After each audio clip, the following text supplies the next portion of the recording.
Washington correspondent Peter Cook is standing by with Senator Ron Johnson, Republican from Wisconsin. Peter? Thanks very much. I'm joined by Senator Johnson. He's a member of the Budget Committee, also one of those GOP senators who's been having those dinner table conversations with President Obama over the last few months, and it sounds like those dinner table conversations haven't led to all that much. We're looking at a shutdown, aren't we? Well, unfortunately, we probably will. Hopefully it'd be very short. But, you know, Peter, I'm a manufacturer, so root cause analysis is just in my DNA. And the reason we're in this position really has to do with the fact that this health care law was jammed through Congress on a 100% bipartisan or partisan basis. They didn't do the hard work of trying to forge a bipartisan consensus on what we need to do to reform our health care law. And then, of course, Senator Harry Reid's Democrat-controlled Senate hasn't passed an appropriation bill now in 2 years. And even when the House passed its bill late Saturday night, the Senate should have been in session. We should have taken it up immediately. The fact that Senator Harry Reid is just dawdling till 2 o'clock this afternoon kind of shows that he's going to play politics with this, which is highly irresponsible and a real shame. Senator, you may have your problems with Obamacare. Plenty of Republicans do, but it is the law of the land. There are some polls out there suggesting this is not the place to have this fight over threatening to shut down the government and potentially the debt ceiling as well. Well, you know, President Obama has basically acknowledged the fact that this health law is not ready for prime time.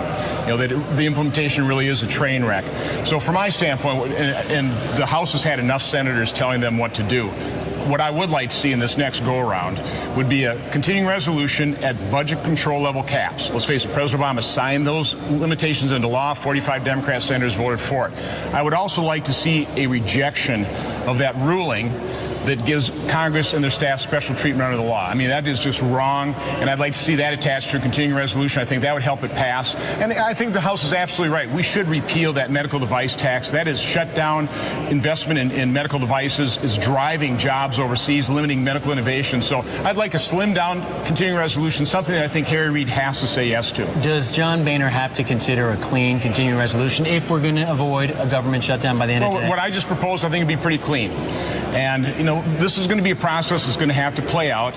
And you have a reality situation. We have a House controlled by the Republicans, and we certainly have our supporters and our base that want us to fight to repeal this law, not to play politics with it, because we firmly believe that if this law takes permanent root, it is going to really harm our health care system. It's going to really harm our federal budget, and personal freedom is really at stake here too. So this isn't something we're playing politics with. This is a deeply held belief that the health care law is going to do great damage to our health care system. Senator Johnson, I know Eric has a question for you in New York. Yes, Senator, you know your colleagues in the House very well. What would happen if, to Peter's point, Speaker Boehner did put the Senate's bill, the so-called clean bill, to an up or down vote in the House? What would happen? I mean, I really can't predict that. Again, my suggestion would be a continuing resolution with the conditions that I put on there, which are pretty minimal.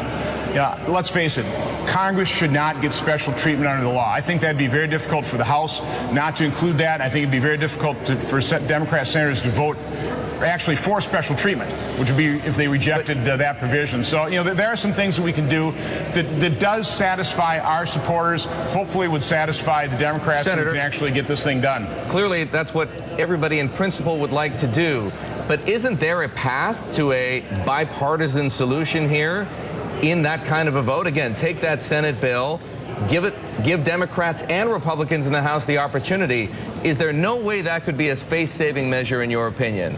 Again, I just can't predict. You know, you might have a very short-term, totally clean CR till we can let this process work its way out. But, you know, again, the fact of the matter is this is a highly partisan law. It's created great divisions in this country for the last 3 years. It was passed so that we could figure out what's in it. We still don't know. Understand, 3.5 years after its passage, this bill still isn't ready for implementation. And that's really a problem. I really want Americans to really consider, as they're watching the dysfunction that is going to be playing out in the next couple of weeks, do you really want the federal government, this entity, taking over 1/6 of your economy, taking over our health care system? I would argue we don't want that to occur. So I really wish Democrats would start working with Republicans. I hope they would repeal the medical device tax. Again, that is a very harmful thing. 79 senators, more than 30 Democrat senators voted for that repeal. So I think there's some things we can attach so it gets enough votes in the House. We really want Republican votes in the House to help pass some kind of continuing resolution. we need to do something along those lines to start reducing the damage that the health care law is going to cause to our health care system. Senator, very good to have you on the show. Peter Cook, our chief Washington correspondent, with Senator Ron Johnson of Wisconsin.